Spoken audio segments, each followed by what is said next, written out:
kita bisa hadir di mentoring akbar yang mentoring akbar pada sore hari ini yang insya Allah diberkahi oleh Allah SWT. Salawat serta salam marilah kita curah limpahkan pada Nabi Muhammad SAW karena berkat beliaulah kita bisa merasakan nikmatnya iman, nikmatnya Islam, nikmatnya keadaan sekarang karena kita bisa berada dalam naungan Islam. Sekali lagi terima kasih kepada teman-teman semua dan juga kakak yang telah hadir di mentoring akbar pada sore hari ini. Sebelum kita mulai acara pada sore hari ini, alangkah baiknya kita bersama-sama membaca basmalah terlebih dahulu. Bismillahirrahmanirrahim. Baik, perkenalkan teman-teman semua, nama saya Imadin Abdul Rahman dari FIPA Angkatan 56. Di sini insya Allah akan menjadi MC sekaligus memandu acara mentoring akbar pada sore hari ini. Seperti itu. Oke, kemudian kita akan lanjut ke agenda berikutnya, yaitu untuk menambah keberkahan dan juga kebaikan pada akbar pada hari ini, kita akan mendengarkan tilawah dulu yang akan dibacakan oleh Saudara Tan Abdu. Kepada Saudara Tan Abdu, dipersilahkan. Baik, apakah suara saya sudah masuk? Sudah. Oke, insya Allah saya akan bacakan Quran Surat Al-Fat, Quran Surat nomor 48, ayat 1-9. A'udzu billahi minasy syaithanir rajim. Bismillahirrahmanirrahim. Inna fatahna laka fathan mubina liyaghfira laka Allahu ma taqaddama min dhanbika wa ma ta'akhkhara wa yutimma ni'matahu 'alaika wa yahdiyaka siratan mustaqima wa yansuraka Allahu nasran 'aziza huwa alladhi anzala as-sakinata fi qulubil mu'minina liyazdadu imanan ma'a imanihim walillahi junudus samawati wal ardh wa kana Allahu 'aliman hakima. ليدخل المؤمنين والمؤمنات جنات تجري من تحتها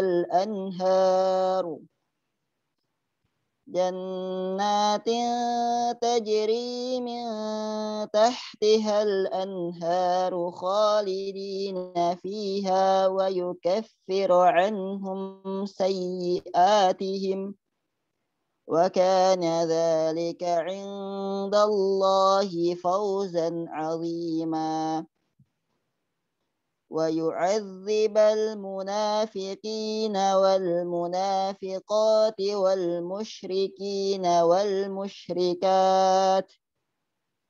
والمشركين والمشركات الظانين بالله ظن السوء عليهم دائرة السوء وغضب الله عليهم ولعنهم وأعد لهم جهنم وساءت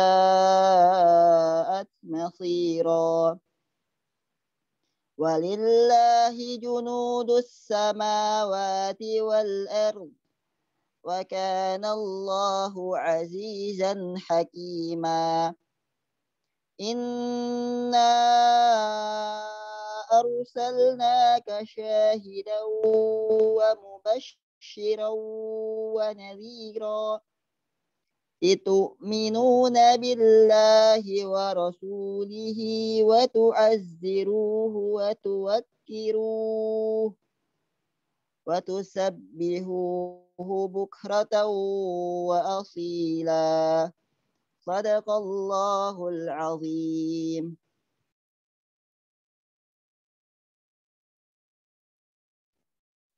Baik, jazakallah khairan kepada saudara Abdul, dan juga semoga bagi siapa yang dan juga menyimak dengan hikmat diberkahi oleh Allah SWT. Amin ya rabbal alamin. Oke, mungkin di sini karena memang partisipan juga masih sedikit teman-teman, jadi buat teman-teman di sini boleh banget nih ajakin teman-teman yang lainnya buat ikut mentori akbar. Bisa banget kan, dan juga sayang banget kalau misalkan kita melewatkan ilmu yang bermanfaat dari Ustaz Fahmi Hakim yang insya Allah bakal dapat ilmu yang keren banget sih gitu. Jadi kalau misalkan bisa teman-teman nih PC-PC lah kalau misalkan teman-teman bisa gitu. PC-PC ke teman-teman minimal 1 orang banget buat ngajakin ikut mentori akbar kayak gitu. Oke, jadi insya Allah kita bakal ke agenda berikutnya teman-teman, yaitu akan dibacakan tata tertib dari menteri akbar ini. Jadi dia lebih kondusif dan segala macamnya kayak gitu. Jadi yang pertama akan ada presensi ya teman-teman. Jadi peserta mengisi presensi di Google Form yang telah disediakan. Kemudian jangan lupa untuk mematikan audio untuk agar acara tetap kondusif. Peserta diperbolehkan untuk menyalakan audio jika diperlukan, seperti bertanya, menjawab, menanggapi MC atau pihak panitia. Dan diharapkan dengan sangat peserta memperhatikan acara dengan baik. Oke deh. Next.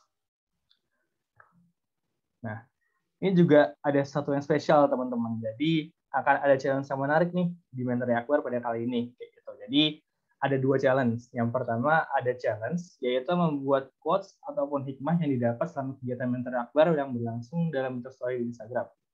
Tag Instagram @sarumji, yaitu untuk LDF di IPA, @sapfmc untuk LDF di FPIK, dan juga @ycpb.alhuriyah pada story tersebut. Batas pengumpulan challenge pada hari MTA berlangsung yaitu Minggu 15 Agustus 2021 pukul 20.00 waktu Indonesia Barat. 3 pemenang terpilih akan diumumkan H+1 MTA di Instagram ISC Haluliyah. Dan juga jangan takut ya teman-teman, kalau misalkan teman-teman semangat nih dan juga quotes dan hikmahnya nih keren banget nih di Instagram teman-teman semua, nanti bakal ada hadiah menarik buat teman-teman semua. Jadi ya teman-teman nggak melakukan ini mungkin buat sharing kebaikan benar ya, tapi juga insya Allah juga akan ada reward langsung seperti itu. Buat teman-teman jangan lupa ya buat ikutan challenge-nya. Dan juga nih ada juga yang challenge, ada teka-teki menarik sih untuk acara kali ini biar teman-teman tetap semangat dan memperhatikan slide-nya nih terutama di acara Menteri Akbar. Jadi ada kata tersembunyi ya teman-teman. Di mana sih kata tersembunyi gitu? Nah, cari kata tersembunyi yang ada di tiap slide, susun kata tersembunyi tersebut menjadi satu kalimat yang utuh. Hasil kalimat yang utuh akan ditanyakan oleh MC dan akan dijawab di kolom chat setelah games. Satu peserta tercepat dan benar yang akan memenangkannya. Nah, ada berapa kata? Bakal ada 8 kata teman-teman semua. Jadi bakal ada 8 kata di 8 slide dan teman-teman nanti harus rangkai jadi satu kalimat dan nanti bakal ditanyain di akhir acara. Yang benar, insya Allah juga bakal ada hadiah menarik dari tim panitia. Jadi jangan sungkan untuk menyimak slide teman-teman semua. Contohnya gimana sih kata menarik bang gitu, gitu. Itu bisa mungkin teman-teman lihat ya, ada kata tuh di pojok slide ya, ada kata semangat, mungkin tuh kata menarik atau mungkin juga tidak, tapi saran saya sih ditulis dulu aja ya teman-teman gitu. Jadi teman-teman harus terus memperhatikan slide-nya agar gak ketinggalan kata-kata tersembunyi tersebut. Oke, jadi itu teman-teman. Jadi tadi ada aturan juga, ada jelas juga, dan diharapkan buat teman-teman semua di sini mengajak teman-teman yang lainnya buat ikutan. Karena sayang banget kalau misalkan kita melewatkan ilmu yang bermanfaat dari Ustaz Fahmi Hakim. Kayak gitu. Oke. Kepada operator boleh next. Nah, jadi insya Allah kita bakal ada pemateri ya teman-teman. Tentu saja sih, pasti. Oke. Mungkin bisa ditampilkan CV-nya ya dari operator. Silakan.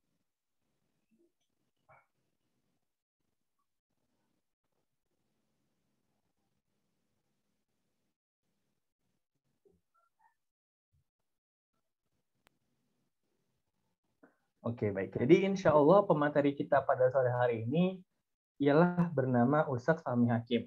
Beliau lahir di Bogor tanggal 31 Januari tahun 1967.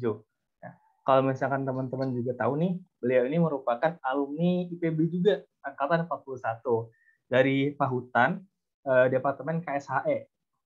Beliau juga keren banget nih, ketika di kampus beliau pernah menjabat menjadi seorang wakil presiden mahasiswa di tahun berapa tuh? Ada tulisannya 2007 sampai 2008 teman-teman semua gitu. Juga pernah menjadi ketua MPF ya di Fahutan. Juga pokoknya sepak terjang beliau di kampus tuh keren banget juga gitu. Dan sekarang nih beliau sekarang menjabat menjadi pendiri dan juga kepala dari Youth Initiative of Biodiversity, YIB, itu salah satu NGO yang bergerak dalam bidang biodiversitas. Ini juga track record beliau ya. Ada seminar dan training workshop experience. Beliau udah banyak banget mengisi acara-acara yang keren. Dan juga ada pengalaman kerja. Beliau pernah menjabat menjadi banyak hal, pokoknya teman-teman semua gitu. Pokoknya beliau ini seorang yang sangat luar biasa dan sayang banget kalau misalkan teman-teman nggak dengar ilmu yang bermanfaat dari beliau. Oke. Bisa langsung balik ke ini, ke slide-nya lagi. Terima kasih.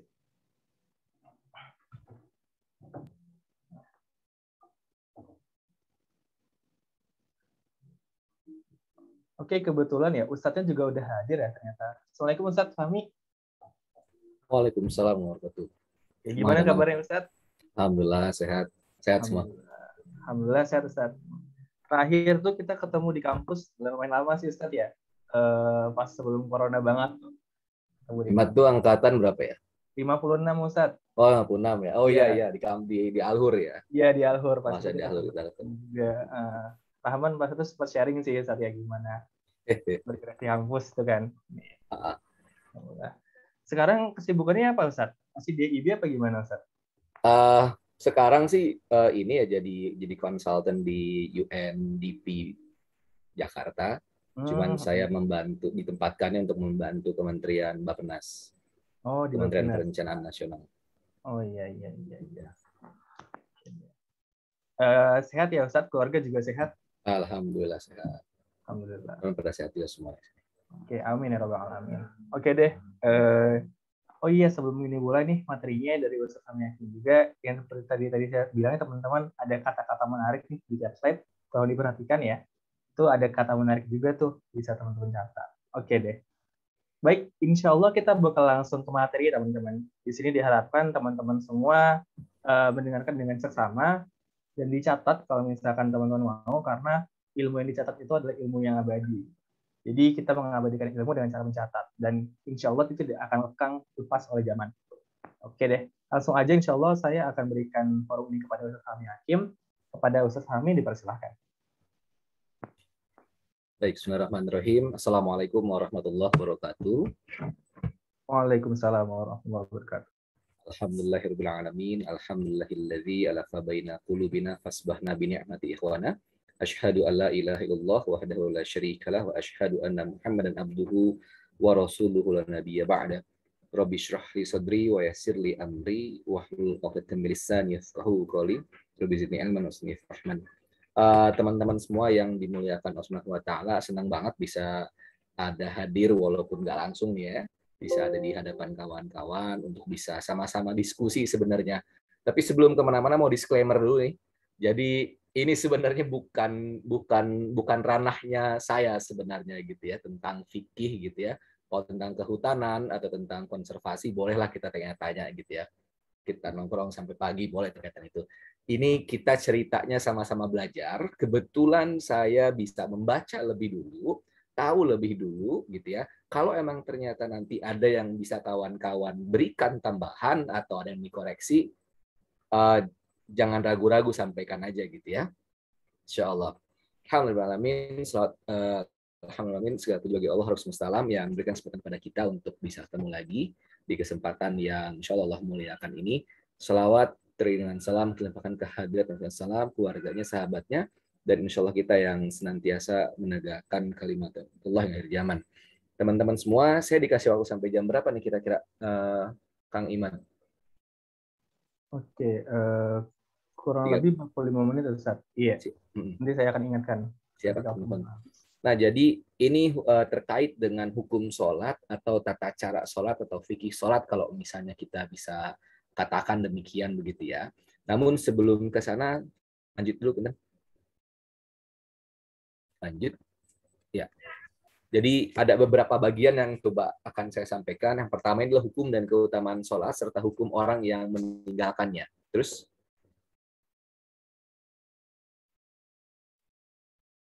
ya, jadi teman-teman semua, jadi sholat itu adalah salah satu dari 5 rukun Islam. Yang rukun Islam ini, Nabi Muhammad SAW itu diajarkan oleh malaikat Jibril, yang kalau kawan-kawan sempat membaca hadis Arba'in, yang kedua disampaikan dengan langsung bertemu, dan kemudian lutut dengan lutut juga bersentuhan, dan disampaikan dengan jelas rukun Islam itu apa, rukun iman itu apa, dan ihsan itu apa. Ya, sholat juga merupakan tiang agama yang tidak akan tegak agama itu tanpa sholat, tanpa tiangnya gitu ya. Dan sholat merupakan ibadah pertama yang Allah wajibkan gitu ya. Amal pertama yang diperhitungkan di hari kiamat. Dan sholat juga menjadi wasiat terakhir Rasulullah SAW pada umatnya ketika hendak meninggalkan dunia ini, akan wafat begitu ya. Nah, teman-teman semua, Allah Subhanahu wa taala menyuruh ini punten. Ini slide yang saya kasih ada berapa slide? Berapa ya operator? Nah, apa kita lanjutin dulu deh. Baik, lanjutin ya. Jadi Allah Subhanahu wa taala menyuruh memelihara sholat setiap saat ketika mukmin atau musafir, baik dalam kondisi aman atau ketakutan. Di surat Al-Baqarah ayat 238 238 Allah juga menyampaikan seperti itu ya. Jadi Allah menyampaikan hafizu 'alas sholawati was shalah al-wusta wa qumu lillahi qanitin. Fa in khiftum farijalan aw rukbana fa idza amintum fadhkurullah kama 'alamakum ma lam takunu ta'lamun. Ya, artinya peliharalah segala salatmu dan peliharalah salat wusta, atau ada yang mengatakan salat asar. Namun Umar bin Khattab menyatakan bahwa itu merupakan salah satu dari 6 rahasia yang Allah yang Allah berikan kepada kita gitu di Al-Qur'an. Berdirilah karena Allah dalam salatmu dengan khusyuk. Khusyuk ini di surat Al-Baqarah juga disampaikan adalah ketika kita merasakan bahwa besok ini adalah hari terakhir kita gitu. Ana lupa suratnya. Ayatnya, jika kamu dalam keadaan takut, maka sholatlah sambil berjalan atau berkendaraan. Kemudian apabila kamu telah aman, maka sebutlah Allah, sholatlah sebagaimana Allah telah mengajarkan kepada kamu apa yang belum kamu ketahui.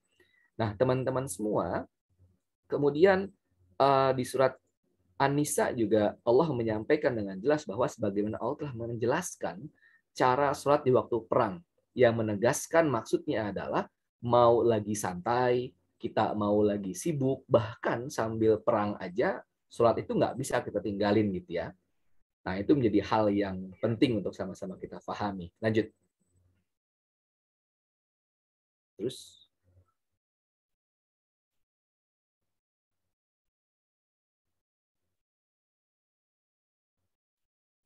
Jangan-jangan mending enakan saya yang share screen ini ya.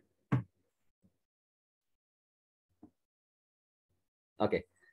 Nah, jadi ada ancaman bagi yang meninggalkan sholat. Ya. Yang pertama, ancamannya Allah maktubkan dalam surat Maryam ayat 59, maka datanglah sesudah mereka pengganti yang jelek, yang menyia-nyiakan sholat dan memperturutkan hawa nafsunya, maka kelak akan menuai kesesatan. Surat Al-Ma'un juga menyampaikan bahwa gitu ya, maka celakalah bagi orang-orang yang sholat, yaitu ya alladzina hum an sholatihim sahun, orang yang lalai dari sholatnya. Orang ini bukan orang yang tidak mengerjakan sholat, teman-teman. Tapi orang ini orang yang mengerjakan sholat, namun lalai dalam mengerjakan sholatnya. Beberapa riwayat menyampaikan bahwa lalai dalam sholat itu bisa dalam berbagai macam berbagai macam konteks. Konteks yang pertama, konteks waktunya. Konteks yang kedua adalah dalam mengerjakannya, kayak gitu. Nah, kemudian konteks yang lainnya adalah bagaimana kita memaknai si sholat itu sendiri sebenarnya, gitu ya. Nanti kita bahas di belakang. Lanjut. Nah, oleh karenanya hukum dalam meninggalkan sholat dari hadis dari Rasulullah SAW bersabda bahwa batas antara kufar dengan seseorang adalah salat ya. Ini hadis banyak sekali perawinya, dan kemudian Rasulullah SAW pun bersabda, perjanjian antara kami ya dengan mereka adalah salat. Maka barang siapa yang meninggalkannya, maka ia kafir.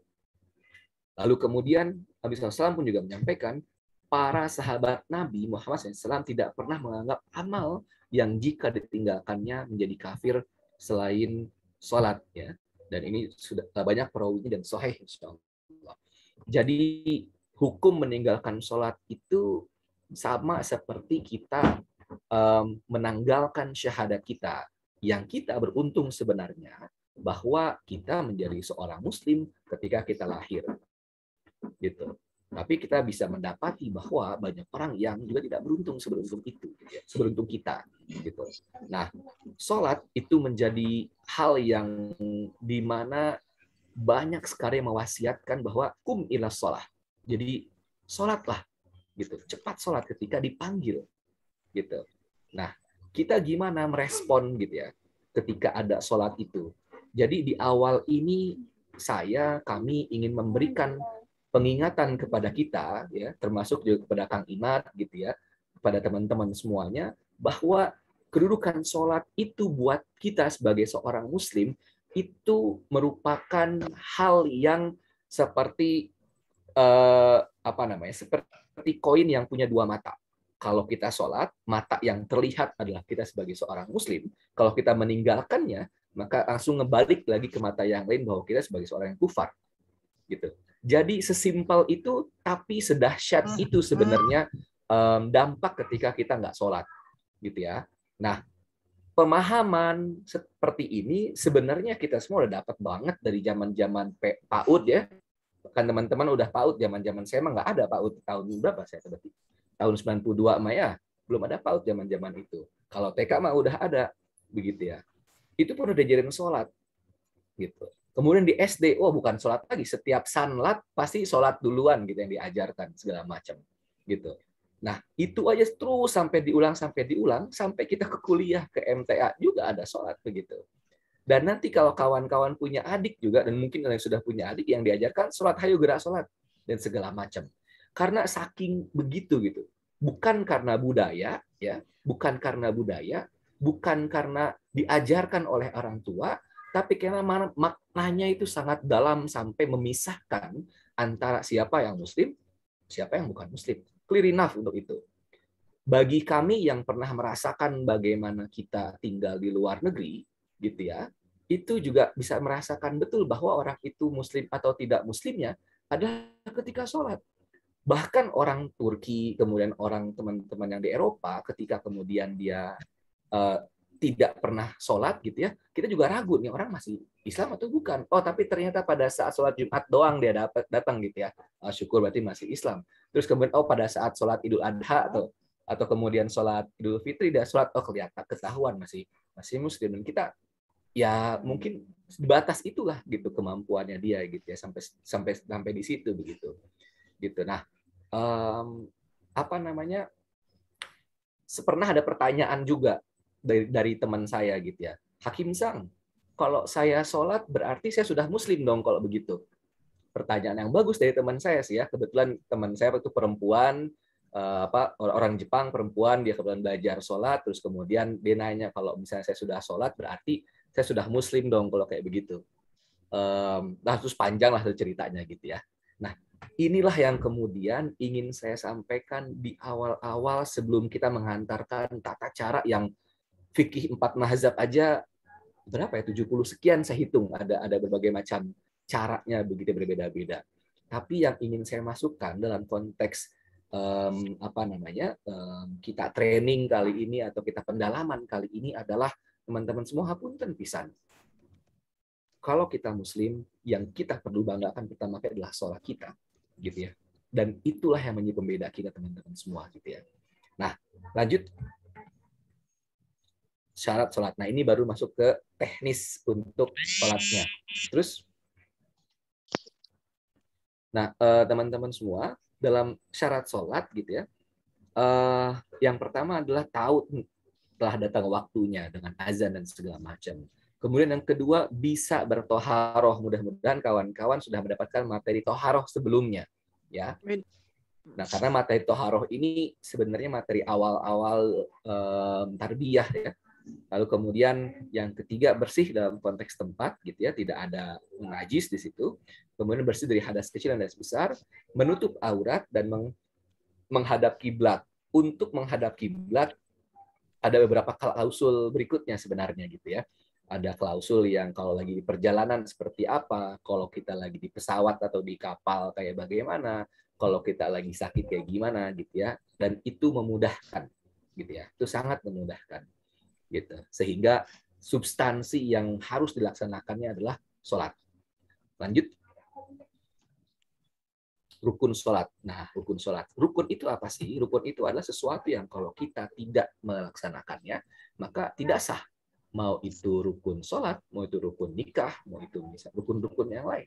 Kayak rukun Islam, gitu ya, rukun iman. Nggak ada itu ya, maka kita nggak Islam. Nggak ada itu, maka kita nggak beriman. Kita nggak beriman bahwa ada hal yang goib, misalnya. Setan nggak ada. Wah, bohong itu, segala macam. Tahayul itu. Ya ada setan. Gitu, belum pernah ngalamin kesurupan aja, atau teman yang kesurupan kan begitu ceritanya. Gitu. Ada padahal kayak gitu. Nah, rukun itu dalam konteks sholat adalah ketika hal-hal yang harus ada, ketika itu ditinggalkan, maka batal sholatnya. Gitu. Yang pertama adalah niat. Nanti tata cara niat pun akan kita bahas kemudian ya. Niat. Lalu kemudian takbiratul ihram. Kemudian berdiri bagi yang mampu. Terus berikutnya rukun sholat, lanjut, adalah membaca surat Al-Fatihah. Gitu ya. Surat Al-Fatihah ini merupakan rukun dalam sholat, sehingga betapa pentingnya surat Al-Fatihah untuk kita jelas secara makhraj, lalu jelas secara tajwid, ya, dan tartil dalam pengucapannya gitu ya. Apakah itu ainnya atau itu alif, perbedaannya masih clear. Apakah itu jim, apakah itu la, atau itu za, jelas. Zo itu pun harus jelas gitu ya. Dan penting karena kenapa? Ini yang jadi rukunnya. Ketika ini salah dan kita salah menempatkannya, kalau mau diwasolkan atau mau dilanjutkan kita juga salah mengambilnya, hati-hati. Nah, salah satu keberuntungan dari sholat berjamaah adalah yang dinilainya cuma satu, imamnya. Begitu. Nah, kemudian yang kelima, ruku. Jadi nggak boleh lewat ruku tuh. Nah, makanya nanti kenapa kalau yang disebut masbuk itu adalah apa?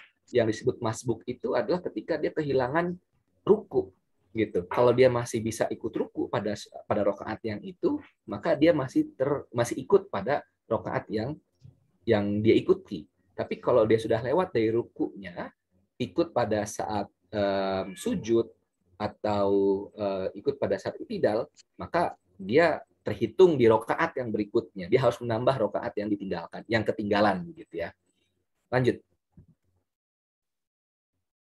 2 kali sujud dengan tu'maninah. 2 duduk di akhir dan baca tasyahud. Salam dan tertib gitu ya. Jadi ini merupakan rukun-rukun sholat.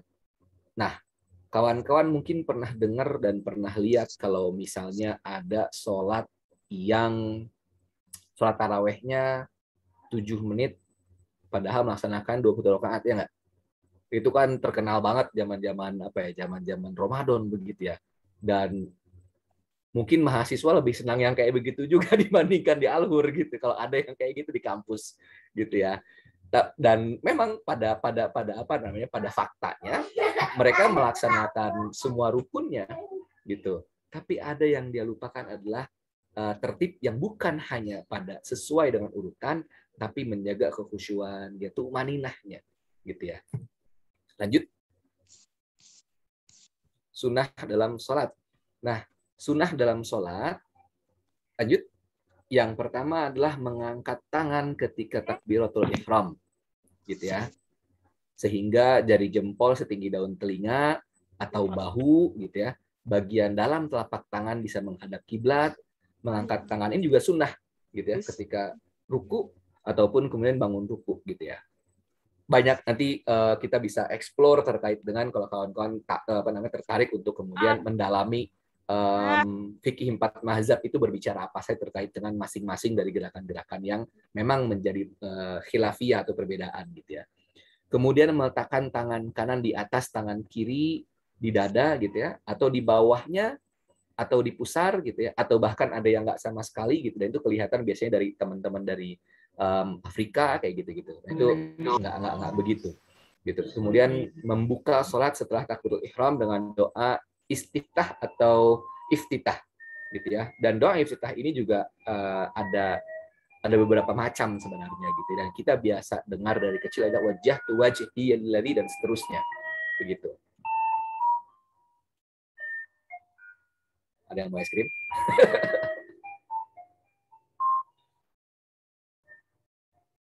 Ada iklan dulu sebentar. Terus kemudian berikutnya lanjut sunnah sholat ya, membaca doa iftitah gitu. Nah ini penting membaca doa iftitah, dan sebenarnya nggak apa-apa juga kalau bisa membacanya. Saya pernah ditegur karena di masjid di kampung gitu ya, karena membaca doa iftitah pada saat sholat pada sholat tarawih gitu ya, dan kemudian dibikin lama gitu. Nih lila amat sih sholatnya tapi kas jam cina gitu, lama banget sholatnya sampai 1 jam, sholat tarawihnya 20 rakaat gitu ya. Kan ngebaca doa iftitah dulu, tegur udah langsung gitu, nggak usah langsung aja. Oh ya, ntar berikutnya langsung deh gitu. Akhirnya saya memilih doa iftitah yang lebih pendek dibandingkan yang wajah tu wajhi lebih gitu, dan seterusnya. Nah, kemudian membaca amin setelah Fatihah, membaca sebagian Al-Quran dan setelah Al-Fatihah gitu ya. Nah, berikutnya sunnah sholat, disunahkan bertakbir setiap turun naik gitu ya, berdiri dan duduk dan segala macam gitu ya. Makanya sampai Allah, ada yang cuma diam-diam, ada yang cuma lewat-lewat aja kayak gitu ya. Enggak salah gitu, cuman sunnahnya banyak dilewatkan gitu. Jadi nggak dapat bonus teman-teman semua, ceritanya begitu ya. Nggak dapat, kalau gaji mah cuma gaji pokok doang, tapi nggak dapat tunjangan-tunjangan yang lainnya gitu. Nah, kemudian yang ke-8 disunahkan ketika bangun ruku membaca doa i'tidal gitu ya, dan sami Allahu liman hamdihi rabbana walakal hamd gitu ya, dan ketika sudah berdiri tegak membaca itu. Lalu kemudian lanjut, sunnah sholat yang lain adalah mendahulukan lutut sebelum tangan ketika hendak bersujud. Nah, nanti ini beda lagi, karena ada yang mendahulukan tangan baru lutut ketika sujud. Ntar pas berdiri beda lagi, ada yang tangannya duluan, ada yang kakinya duluan yang dinaikin gitu. Menarik sebenarnya, dan memang teman-teman semua nggak usah terlalu bukan nggak usah terlalu diketahui penting gitu ya, namun tidak menjadi bahan perdebatan gitu terkait dengan khilafiyah di dalam konteks sholat ini gitu. Nah, mendahulukan lutut gitu ya, terus kemudian nempelkan dahi dengan menjadikan 2 tangan dari lambung, meletakkan kedua telapak tangan sejajar dengan telinga, menghadap atau punggung, membuka jari tangannya dan menghadapkan ke kiblat. Minimal yang dibaca dalam sujud adalah doa yang bisa kita baca ya, dan diperbolehkan menambah tasbih, zikir, dan doa-doa yang lain gitu. Kemudian duduk di antara 2 sujud dengan duduk iftirash. Duduk di iftirash itu adalah duduk di atas kaki kiri gitu ya, bukan duduknya yang kelipat kakinya begini, tapi cukup kaki kirinya aja begitu. Dan yang lainnya. Lanjut. Sunnah dalam sholat berikutnya adalah tasyahud awal gitu ya, dan ini menurut mazhab Hanafi wajib begitu. Kemudian duduk tawarruk untuk tasyahud akhir. Jadi duduk tawarruk itu duduk yang muncul sedikit kakinya gitu ya, di kaki kirinya ke kaki kanannya gitu, sehingga kelihatan gitu. Kalau kita ngajarin sanlat sama anak kecil mah, tasyahud awal itu kaki kiri yang didudukin gitu ya. Kalau tasyahud akhir kakinya agak sedikit didorong-dorong gitu, biar kelihatan gitu ya. Gitu. Nah, lalu kemudian berdoa sebelum salam gitu. Ini doanya ada sunnahnya, namun juga ada doa-doa yang lain yang bisa dilakukan, namun disunnahkan yang berasal dari Al-Quran kayak gitu. Nah, kemudian setelah sholat, lanjut. Setelah sholat bisa memperbanyak zikir dengan zikir-zikir yang utama. Lanjut lagi. Hal-hal yang makruh dalam sholat. Saya akan membahas banyak yang teknis sebenarnya teman-teman semua, supaya sangat applicable dengan apa yang kita rasakan keseharian kita gitu, dan apa yang kita lihat dengan orang-orang lain gitu. Namun yang substansi di awal itu jangan sampai terlupakan bahwa sholat itu merupakan tiangnya agama, dan sholat itu tanha anil fahsya'i wal munkar, dan sholat itu adalah yang membedakan antara orang muslim dan orang kafir, kayak gitu ya. Sehingga ada sebuah ketakutan di kita ketika kita meninggalkan sholat. Satu. Yang kedua, sebelum masuk yang ke sini, kita juga mempunyai rasa takut ketika kita lalai dalam sholatnya. Bukan lalai dalam meninggalkan, dalam konteks meninggalkan sholat saja, tapi ketika ada waktu yang kita jauhkan sholatnya, lalai dalam kita melakukan gerakan-gerakan sholat, begitu ya, sehingga kita kehilangan khusyuknya, kayak gitu dan lain-lain. Nah, itu yang juga menjadi penting, karena itu bagus, itu kelihatan mantap, begitu ya. Akan ada sebuah peningkatan yang insya Allah nanti teman-teman bisa rasain sendiri ya pada saat nyobain itu. Tapi biasanya kita itu akan sholat dengan khusyuk kalau punya masalah sih, masalahnya gitu ya. Gitu. Nah, pada saat kita nggak punya masalah, rasanya sholatnya nggak khusyuk-khusyuk aja. Nah, berarti kalau kawan-kawan lebih banyak sholatnya yang nggak khusyuk, jangan-jangan pada nggak punya masalah. Atau lupa sama masalahnya. Kita lanjut lagi. Hal yang makruh dalam sholat. Yang pertama adalah meninggalkan salah satu sunnah yang tadi sempat disampaikan. Kemudian menggaruk baju atau anggota badan tanpa uzur. Kemudian melihat ke atas seperti yang diriwayatkan oleh Imam Bukhari, jadi tangan matanya ngeliat ke atas gitu ya, bukan ke tempat sujudnya. Memakai atau menghadap sesuatu yang mengganggu konsentrasi sholat, kayak misalnya baju yang ngejreng atau banyak tulisan di belakangnya, akhirnya bisa dilihat sama orang dan segala macam. Sholat di tempat-tempat yang kotor gitu ya. Lalu kemudian lanjut berikutnya, memakai baju yang terbuka leher, menggulung lengan baju panjang, sholat dengan pakaian kerja padahal ada pakaian yang lain, gitu ya. Maksudnya sebenarnya ini yang dicarinya kalau pakaian kerja kita itu khawatir ada najis yang tempel di situ, gitu ya. Kemudian meletakkan tangan di pinggang, gitu ya. Kemudian menggunakan lengan tangan untuk tumpuan ketika sujud.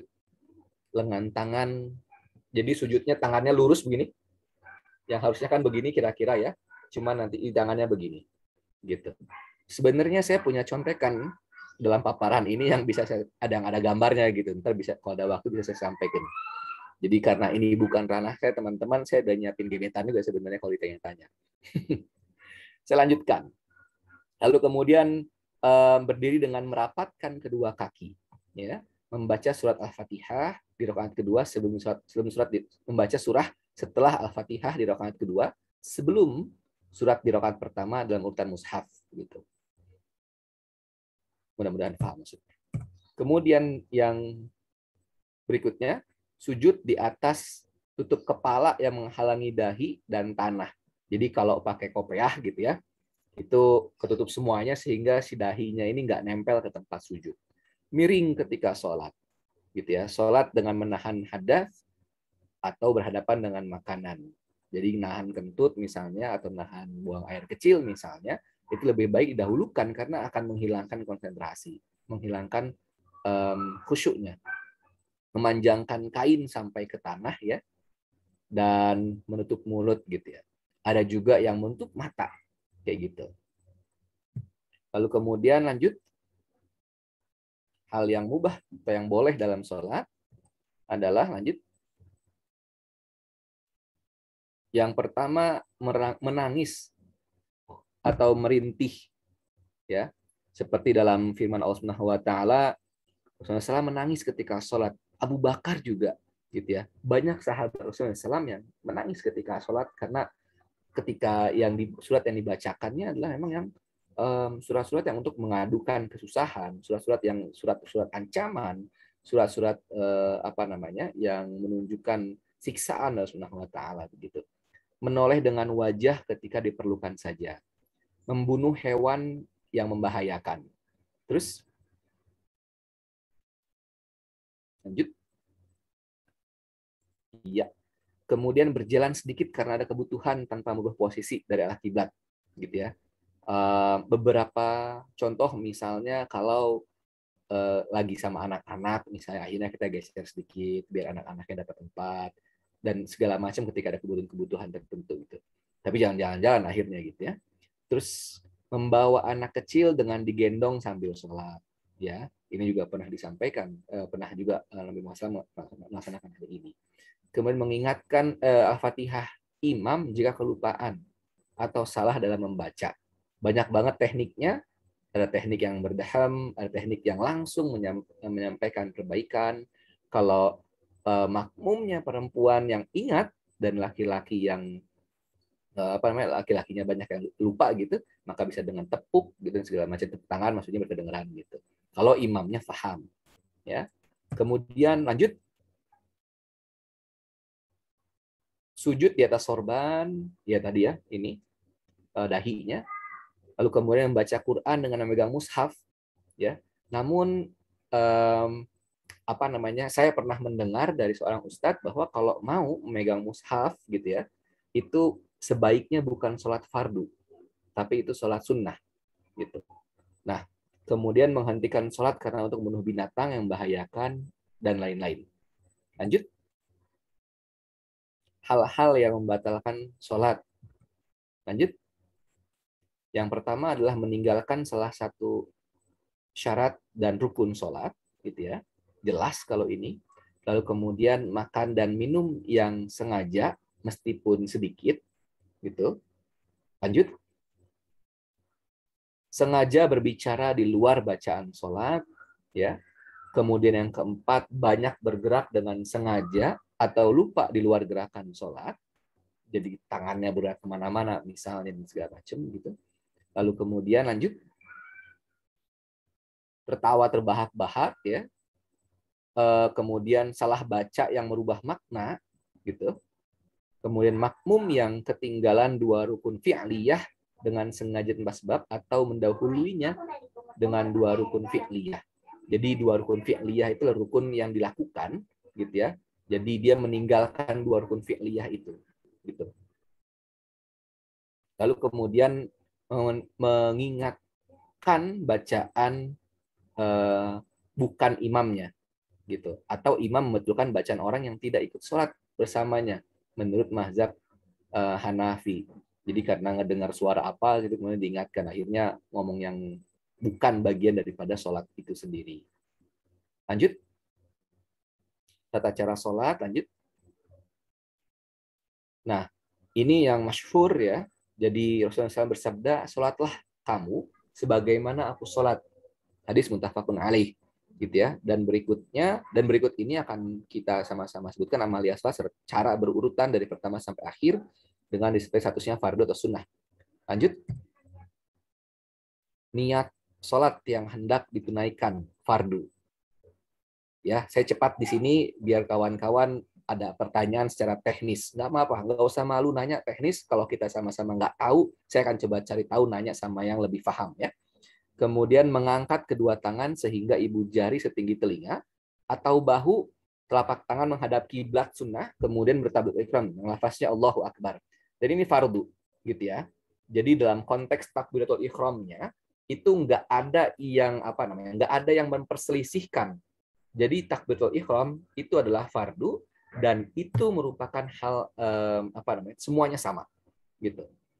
Lalu kemudian walaupun tekniknya ada yang berbeda ya, tekniknya ada yang dia di sini, ada yang dia di sini, gitu ya.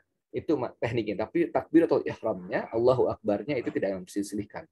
Kemudian masih berdiri fardu tegak menghadapkan wajahnya ke arah sujud, meletakkan tangan kanan di atas tangan kiri atas pusar, gitu ya, membuka kedua kakinya kira-kira 4 jari atau 1 kepal begitu.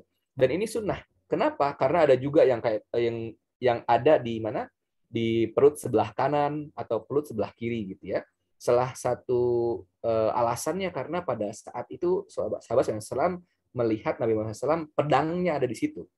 Sehingga pada saat sholat dan kondisi perang itu bisa langsung gitu. Nah, lalu kemudian membaca doa iftitah gitu ya dengan salah satu lafaz yang disunahkan, ini sunnah. Kemudian membaca isti'azah atau ta'awuz dengan suara pelan. Jadi a'udzubillahi minasyaitonir bismillahirrahmanirrahim. Alhamdulillah alamin dan segala macam. Kayak gitu ya. Mengeraskan atau membaca pelan, baca basmalah sebelum Al-Fatihah. Siap. Gitu ya, di setiap rakaatnya. Gitu. Jadi kenapa kita suka dengar juga langsung aja alhamdulillahirabbil alamin langsung kayak gitu. Ada juga kalau misalnya di masjid-masjid yang di kampung gitu ya yang masih kental dengan mazhab Syafi'inya, bismillahnya dikencengin, bismillahirrahmanirrahim. Ada yang kayak gitu, ya. Nah, kalau untuk surat Al-Fatihah karena alasan dikeraskan Al-Fatihahnya, soalnya kenapa? Soalnya si bismillahnya itu sendiri disebutkan sebagai satu ayat. Tapi kalau pada saat doa pada saat surat yang pendek atau surat setelah Al-Fatihah, kenapa tidak dibaca bismillahnya? Karena bismillah bukan merupakan bagian daripada surat itu. Gitu. Nah, lanjut yang keenam, membaca surat Al-Fatihah setiap rakaat salat ya, ini sudah ini dan hukumnya ini fardu gitu ya. Kemudian membaca surah setelah surat Al-Fatihah ini sunnah. Kemudian bertakbir sunnah, lalu ruku ya, rukunya fardu, takbirnya sunnah dengan mengangkat kedua tangan sunnah, bertasbih sunnah, terus sampai dengan tumainah ketika ruku ya, rukunya fardu namun tangannya bergerak gitu ya, itu yang apa namanya, itu yang jadi sunnahnya. Enaknya sebenarnya kalau kita ketemu pas lagi on offline gitu ya, kita bisa langsung praktekin yang kayak gimana sih ruku yang pas itu sebenarnya. Tapi ada gebetannya kalau mau dilihat. Ada gebetan, ada kebetannya gitu mau dilihat. Contekannya saya lengkap ini untuk materi yang sekarang. Gitu. Lanjut. Yang 10 bertakbir sunnah gitu ya. Jadi setiap takbir itu sunnah dan sujud gerakannya itu fardu. Kemudian mengangkat kepala dan duduk fardu, memperhatikan sunnah, bertakbir, sujud lagi gitu ya, duduk di antara dua sujud itu fardu, namun takbirnya yang sunnah. Pada rakaat kedua melakukan apa yang sudah dilakukan di rakaat yang pertama gitu ya. Sesudah itu duduk tasyahud awal ya dan bersalawat atas Nabi Muhammad SAW, dan itu sunnah ya.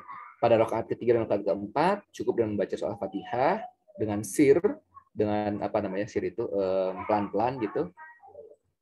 Kemudian duduk tasyahud akhir fardu, dan ini bersalawat atas Rasulullah SAW, itu sunnah. Makanya kenapa kalau kawan-kawan sekali lagi menonton nonton berita yang sholat tarawehnya cepat banget gitu ya, itu karena pada saat tasyahud akhir langsung duduk tasyahud akhir, kemudian langsung ya assalamualaikum gitu, karena emang ya sunnah-sunnahnya ditinggalkan begitu. Gitu. Lalu kemudian salam ke sisi kanan itu yang fardu, makanya jangan dulu bercanda pada saat salam ke sisi kanan gitu ya. Lalu kemudian kalau anak kecil kan pada saat salam suka ngejebek gitu kan ke teman-teman yang kayak gitu misalnya gitu ya. Nah kalau ini jangan gitu, sengaja pas kanan ini nunggu temennya ke kiri gitu ya, baru kemudian dikagetin ya, nggak jangan begitu kalau anak kecil ya boleh, nanti masih belajar gitu ya. Nah terus kemudian salam sisi kanan, lalu ke kiri yang sunnah gitu ya. Lalu kemudian berzikir. Lanjut. Nah, ini tadi salam sisi kanan ke kiri, terus lanjut ya. Cukup ke bawah lagi. Nah, itu sudah selesai slide dari saya untuk teknisnya gitu ya. Saya mengingatkan kepada kita semua bahwa Rasulullah SAW pun juga bersabda sholat berjamaah itu lebih utama dari sholat sendiri dengan 27 derajat muttafaq alaih. Nah, teman-teman semua, ingin sekali saya mendapatkan feedback dari kawan-kawan, dari yang kawan-kawan selama ini rasakan begitu ya, dalam konteks sholat, sehingga kawan-kawan merasa firm betul bahwa ini sholat yang akan saya laksanakan gitu ya. Mudah-mudahan kawan-kawan sudah tidak lagi dalam konteks di mana mempertanyakan kenapa saya harus sholat gitu dan bagaimana saya harus sholat gitu ya. Sekarang lebih kepada bagaimana menyempurnakan sholat yang selama ini sudah dilaksanakan sesuai dengan apa yang Rasulullah SAW contohkan kepada kita, dan tentunya dengan belajar dari ulama-ulama yang sudah mempelajari lebih dalam daripada kita terkait dengan tata cara sholat, teman-teman semua. Dan sholat ini banyak manfaatnya, gitu ya, baik dalam konteks kita akan semakin meningkatkan iman kita subhanahu wa ta'ala, dan tanha anil fahsya'i wal munkar, gitu ya. Dan sholat inilah yang kemudian sekali lagi saya ingatkan yang membedakan antara kita dengan orang kafir. Dan sholatlah yang pertama kali akan dihisab di yaumil akhir nanti. Nah, teman-teman semua, apapun yang kawan-kawan sedang lakukan, sesibuk apapun kawan-kawan pekerjaannya, sefutur atau semalas-malasnya kawan-kawan sedang rasakan, maka sholat mah jangan ditinggalkan. Ya, gitu. Ya, semua orang punya masa jahiliyahnya masing-masing, dan semua orang pasti punya masa malasnya masing-masing. Janganlah bermalas-malasan pada suatu hal yang krusial, gitu ya. Itu hal yang krusial. Jadi pelan-pelan kita biasakan, gitu ya, sehingga kita membiasakan yang baik, insya Allah. Walau bisa, mudah-mudahan bermanfaat. Mangga kalau misalnya mau ada yang ditanyakan. Soalnya saya sudah lengkap ini contekannya. Oke, siap. Jazakallah khairan kepada Ustaz Fahmi atas materinya. Saya mau sedikit recap ya, bahwa saya memang jujur saya ini mungkin perasaan pribadi saya setelah mendengarkan materi ini ya. Karena memang ini tuh merupakan materi yang benar-benar fundamental, teman-teman. Yang kadang kita sendiri bahkan di sini ada yang mungkin udah 20 tahun, 21 tahun, 11 tahun, tapi masih belum mengerti benar gitu. Kira-kira yang sunnah tuh yang mana sih, yang fardu yang mana sih, yang makruh yang mana, yang mubah yang mana gitu. Maka dari teman-teman tadi dengarkan dan juga teman-teman pahami dan simak, semoga teman-teman semakin ngerti nih, oh kira-kira memang ini yang menjadi fardu ain dalam sholatnya, fardu dalam sholatnya, kemudian juga sunnahnya untuk menambahkan keberkahannya, serta makruh-makruh, dan juga bahkan hal-hal membatalkan itu, untuk meninggalkan hal-hal yang kemungkinan bisa membatalkan sholat teman-teman semua. Gitu. Makanya memang alhamdulillah banget gitu. Ini materi memang mungkin pernah sebelum mendapatkannya, tapi memang lebih ke refreshing mind lagi. Kira-kira, oh ternyata kayak gini, oh ternyata kayak gitu ya. Gitu. Oke. Jadi sekali lagi jazakallah khairan kepada Ustaz Fahmi, dan insya Allah akan dibuka sesi tanya jawab ya. Dan juga jangan lupa untuk simak terus slide-nya karena ada teka-teki di kata-katanya gitu. Oke, jadi buat teknis pertanyaannya teman-teman, nah ada dua caranya. Teman-teman bisa langsung raise hand, pakai fitur raise hand di Zoom, nanti akan saya panggil, dan juga teman-teman bisa bertanya. Kalau misalkan teman-teman mau untuk langsung on mic, teman-teman bisa bertanya langsung, ditulis di kolom chat, nanti akan saya bacakan pertanyaan dan akan dijawab oleh Ustaz Fahmi. Gitu. Oke, mungkin untuk pertanyaannya kurang lebih waktunya nggak terlalu banyak teman-teman. Jadi kalau misalkan teman-teman mau bertanya, secepatnya keburu diambil sama orang lain. Gitu. Oke. Jadi mangga buat teman-teman ada yang bertanya kan? Oh iya, ternyata ada hadiah menarik juga nih teman-teman bagi yang bertanya. Gitu. Oke deh, punten ada yang ngirim di ini dulu ya, chat. Baru saya lihat dia yang dirasain gitu. Jadi akan saya bacakan dulu nih. Jadi akan ada pertanyaan dari Ayu, kemudian kedua akan ada pertanyaan dari Novel Fajar Ramadan. Oke, ini pertanyaan pertama. Assalamualaikum Ustadz, saya izin bertanya, apakah boleh jika kita mengucap keinginan kita saat sujud sebelum tasyahud akhir? Terima kasih Ustadz. Itu gimana Ustadz hukumnya? Boleh apa gimana? Mangga Ustadz, silakan. Hukumnya boleh banget, gitu ya. Namun yang jadi penting adalah karena ada hal yang makruh yang kita mesti jaga, bahwa kita berucap selain daripada bacaan sholat, maka mengucapkannya itu di hati, gitu ya. Dan kalau misalnya ada baiknya bukan di sholat fardu, gitu. Makanya menangislah dan mengucapkanlah, berdoa sebanyak-banyaknya ketika sholat tahajud, gitu. Itu akan sangat-sangat aman dan sangat cacing orang Sunda pasti paham ya, sangat-sangat menyentuh gitu ketika kita sholat malam, gitu ya, di situ ngomongnya gitu. Jadi itu sangat enak banget gitu ya. Kalau sholat sunnah kita sangat lapang, sangat enak banget. Bahkan ketika sholat sunnah pun kita begini bacaannya gitu ya. Boleh baca gitu, boleh baca, bukan boleh baca, banyak yang menyatakan boleh banget baca gitu ya. Jadi bisa meningkatkan khusyuan kita. Jadi boleh banget Mbak, kalau misalnya Mbak mau doa sebanyak-banyaknya ketika sujud gitu ya. Dan apalagi ketika misalnya salah satu tempat juga di dalam sholat yang itu tempat diijabah sama Allah adalah sebelum salam, ya nggak?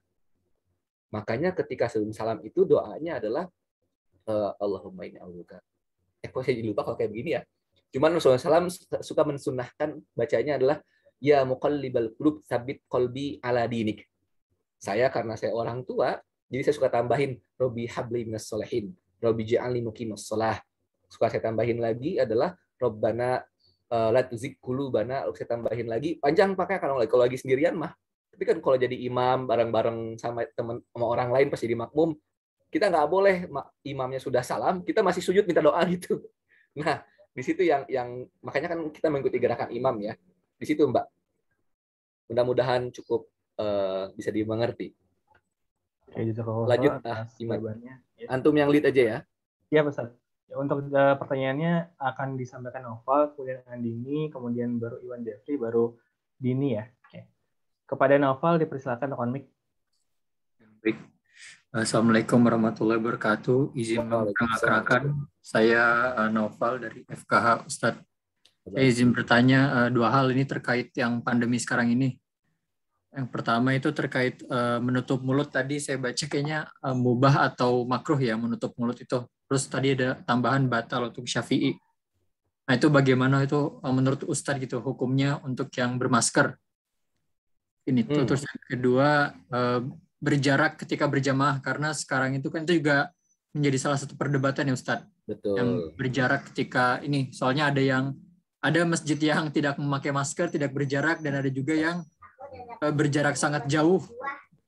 Itu mungkin Ustadz dua. Jadi saya jazakumullah Ustadz. Terima kasih. Assalamualaikum. Waalaikumsalam warahmatullahi wabarakatuh. Jadi yang pertama, kalau misalnya mulutnya diam, itu kalau kita lagi kan ada seakan-akan kita tidak sebenarnya akan bertentangan dengan kita harus sir. Kita harus secara sir itu pelan-pelan membaca surat Al-Fatihah ketika sholat sunat, gitu.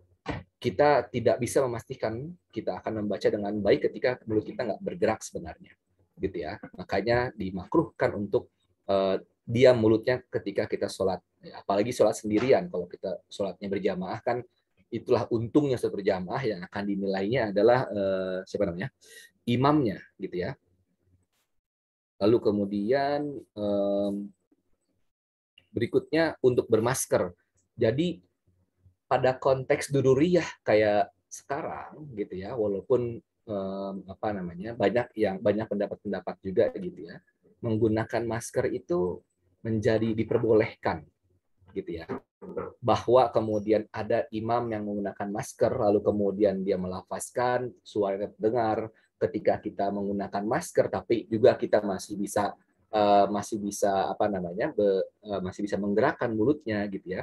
Nah, itu penting untuk bisa dilaksanakan. Jadi antara menggerakkan mulut dengan menggunakan masker itu adalah hal yang berbeda. Yang menggerakkan mulut ini kita mengantisipasi untuk kita bisa lebih khusyuk dalam mengerjakan rukun dan sunnah dalam sholat, supaya kita bisa sirnya itu tetap bisa kita laksanakan. Kalau masker ini konteksnya kepada konteks kita sholat dalam kondisi yang aman, gitu ya. Ini dururiyahnya. Nah, sehingga dua-duanya dalam situasi sekarang itu dimungkinkan. Lalu kemudian sholat berjarak. Sholat berjarak ini juga khilafiyah pada konteks sekarang. Tergantung kita mau ikut yang mana, ya. Yang penting adalah kita sholatnya. Jangan sampai karena kita nggak ikut yang situ, kita nggak sholat begitu ya. Atau juga nggak sholat berjamaah sebagai untuk yang laki-lakinya, kecuali misalnya kita lagi isoman atau sedang wabahnya sedang banyak-banyaknya begitu. Nah, kenapa ketika kita tidak bisa berijtihad, maka kita mesti melihat orang lain yang kita anggap dia faqih dan bisa lebih berijtihad. Makanya Masjidil Haram gitu ya menggunakan ijtihad dengan berjarak. Dia pasti kita yakin bahwa sudah banyak orang yang lebih paham dan kemudian memutuskan untuk berjarak. Dilaksanakan, kita bisa ikutin itu. Tapi juga ada yang berpendapat bahwa nggak bisa, karena pada zaman Muhammad SAW sekalipun, kalau benar-benar wabah taun misalnya, maka nggak ada yang keluar, sholatnya di rumah. Tapi ketika masih memungkinkan beraktivitas, maka itu bukan wabah yang disebut taun. Maka tidak berlaku klausul wabah di situ. Sehingga harus tetap melaksanakan sholat seperti apa yang disunahkan sama Rasul. Kayak gitu, dengan jarak yang dempet begitu ya, dengan merapatkan barisan kayak gitu. Nah, itu juga tetap diperbolehkan untuk zaman sekarang gitu, tanpa kemudian harus ngikutin yang di Masjidil Haram. Ketika di Masjidil Haram zaman renggang, itu ada seorang syekh dari Madinah yang kemudian menolak keputusan Masjidil Haram untuk berjarak. Tapi saya membaca berita beberapa pekan berikutnya, syekh yang ini tanpa menolak hasil yang itu, hasil dari Masjidil Haram, memperbolehkan, mensilahkan, gitu. Tapi dia tetap melaksanakan dengan tanpa jarak, gitu. Aduh, saya lupa syekhnya itu berita zaman tahun kemarin soalnya itu. Saya waktu mantang banget itu untuk yang itu, gitu. Terus ada lagi nggak ya? Udah Ustaz, dua pertanyaan itu aja. Syukran. Oke, jazakallahu khairan Ustaz kepada Ustaz Fahmi dan juga atas pertanyaan dari Noval. Oke, langsung ke Andini, silakan. Bismillahirrahmanirrahim. Assalamualaikum warahmatullahi wabarakatuh. Waalaikumsalam warahmatullahi wabarakatuh. Perkenalkan Ustadz, nama saya Andini dari Fahutan. Saya ingin bertanya Ustadz terkait orang yang lewat di depan kita saat lagi sholat. Itu kalau misalnya kita nggak bisa menghalangi, kan kita seharusnya menghalangi dia ya, tapi kita nggak bisa menghalangi karena dia udah lanjut aja jalan gitu, kita tuh boleh nggak sih ngebatalin sholat terus ulang sholat lagi? Terus yang kedua, satu lagi, terkait sholat itu wajib meskipun dalam keadaan genting. Jadi saya waktu itu pernah dalam keadaan lagi sakit dan posisinya setengah sadar, antara sadar dan nggak sadar gitu. Terus sholat itu tuh boleh nggak sih Ustaz kalau kita sholat dalam keadaan setengah sadar atau harus diqodho? Dan juga kalau kita koma berapa hari itu, apakah kita juga wajib mengqodhonya Ustaz? Mohon pencerahannya. Terima kasih Ustaz. Mantap kan, senang kalau pertanyaan kayak begini. Jadi kalau misalnya terkait dengan terkait dengan saya jawab yang terakhir dulu ya. Jadi untuk yang sholat ketika setengah sadar atau sholat yang ketika nggak sadar, itu nggak bisa. Karena memang syaratnya untuk sholat adalah sadar, gitu. Melakukan secara sadar, gitu. Nah, sehingga ketika kita tidak bisa melakukan sholat dengan secara sadar,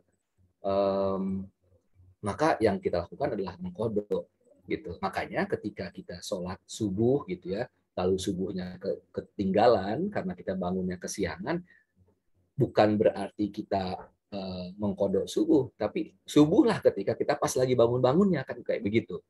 Lalu teman-teman capek banget misalnya tidur tidur pas lagi sebelum zuhur, lalu kan bangunnya pas asar, gitu. Ya nanti setelah sholat asar, sholat pada waktunya, lalu kemudian mengqodho sholat zuhur berikutnya, kayak gitu. Jadi lakukannya ketika sadar. Kalau koma ya sudah, yang pada saat komanya atau yang pada saat gilanya nggak usah diqodho, yang bertahap berhari-hari itu koma gitu ya. Pada saat sadar ya sholat saja pada saat yang di situ gitu. Jadi nggak ngejar yang hari-hariannya itu, tapi kejar saja pada saat langsung ketika sholat, ketika sadar. Karena kondisi koma itu kan kondisi ketika kita gila sebenarnya, tidak sadar sama sekali gitu. Ya. Lalu pertanyaan pertama apa? Saya lupa. Iman. Terkait orang yang lewat di depan kita. Oh ya. Jadi ketika ada orang yang lewat, makanya sebenarnya jadi ini hukumnya luar biasa ya, bahkan sampai dengan harus 40 tahun begitu ya. Terus kemudian dihalalkan pada darahnya untuk di hadis yang tertentu begitu.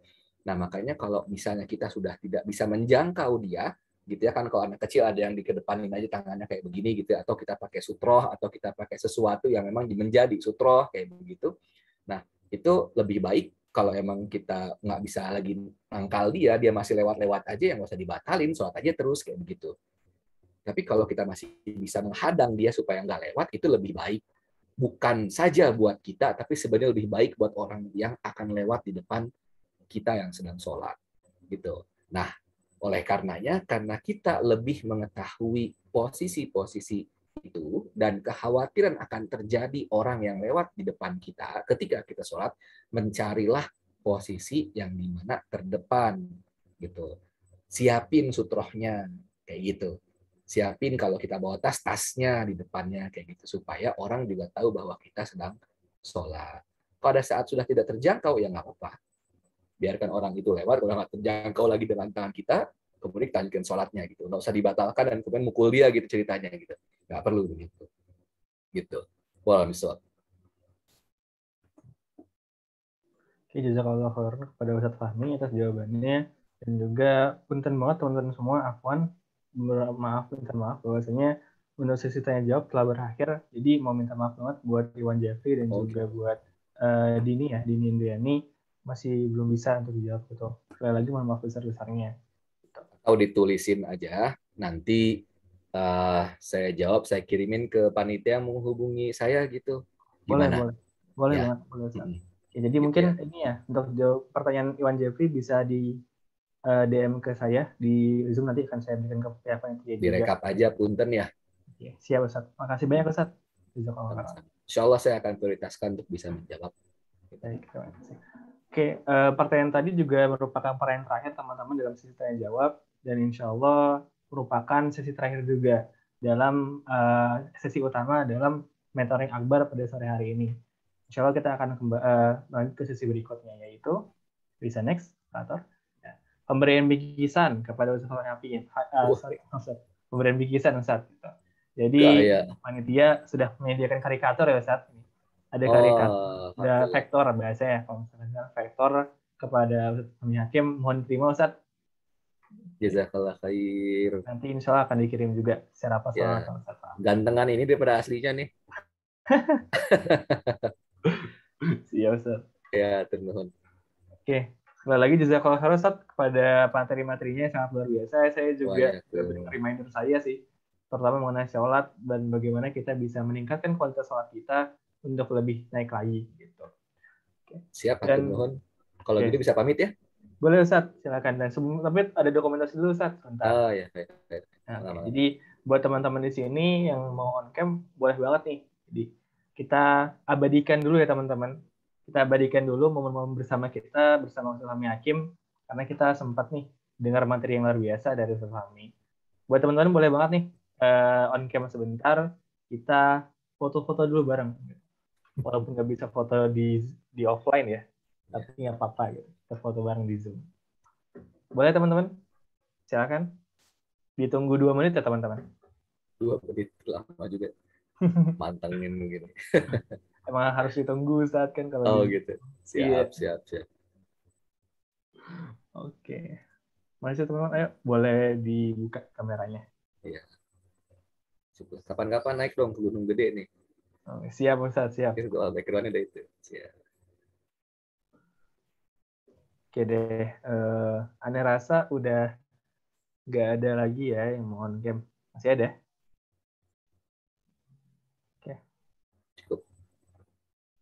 Oke, boleh. Ini diperlihatkan jadi gimana? Efek videonya. Oh, oke, deh baik.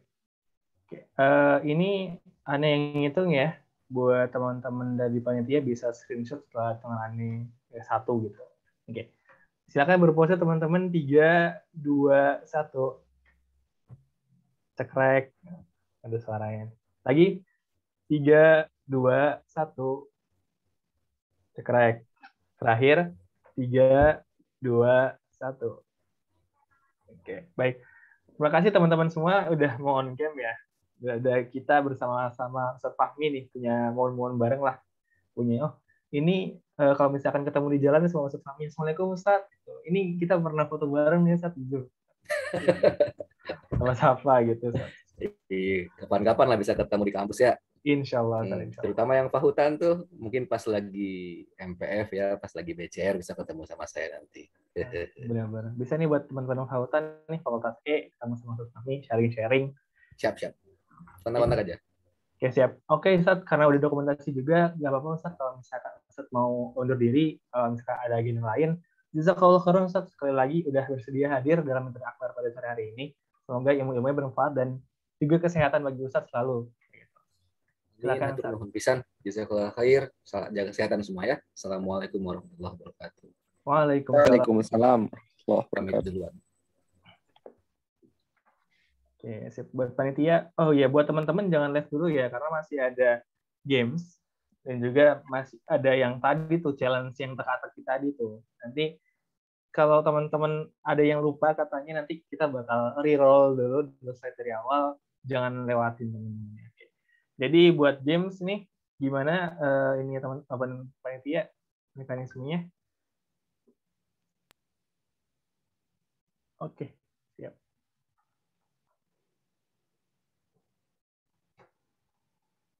Oke, kepada teman-teman panitia boleh dimulai game ya.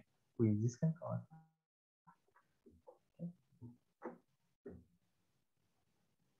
Oke, buat teman-teman nih boleh banget join quizzes karena ada hadiahnya juga ya.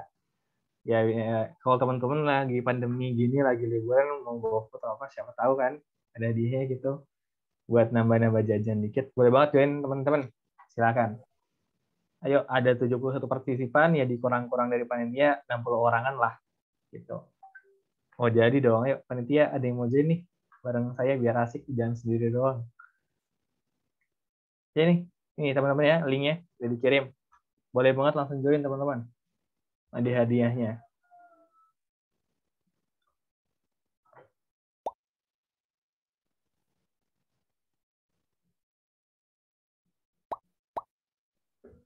Oke, aneh nemenin ya Man ya.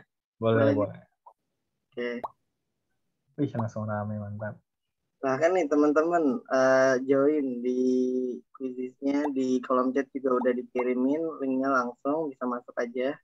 Karena insya Allah bakal ada hadiah juga nih bagi 3 orang pemenang dengan skor paling tinggi.